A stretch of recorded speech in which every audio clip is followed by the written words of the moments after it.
Welcome to our channel. Today we how to backup identity documents for insurance enrollment with CoverWallet, full guide step by step clearly. To begin, gather all the identity documents you need for insurance enrollment. These documents typically include your driver's license, social security card, and proof of address. Ensure you have both physical copies and digital versions of each document. Next, create a dedicated folder on your computer or cloud storage service. Label this folder clearly, such as Insurance Enrollment Documents. Scan each physical document. When scanning, make sure the images are clear and legible. Save each document in PDF format for better organization and compatibility.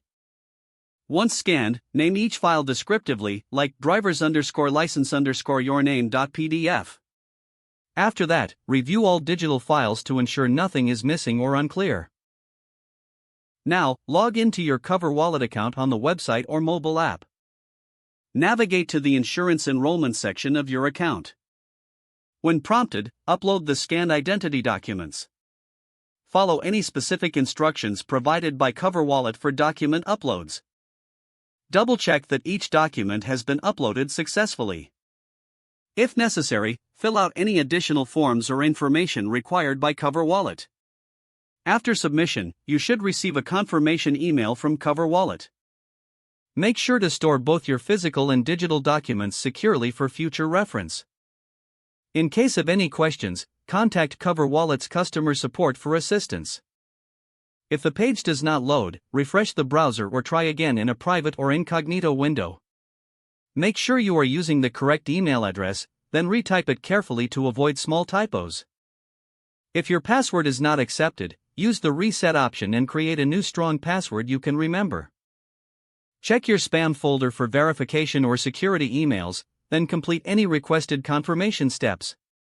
Enable two-factor authentication if available to improve account security and reduce unauthorized access risk. After signing in, review your profile details so your contact information and settings are accurate and current. If you see an error message, note it down and try again after restarting your device and internet connection.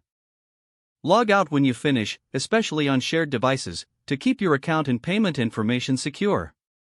If the page does not load, refresh the browser or try again in a private or incognito window. Make sure you are using the correct email address, then retype it carefully to avoid small typos. If your password is not accepted, use the reset option and create a new strong password you can remember. Don't forget to like this video and subscribe to our channel for more step-by-step tech guides.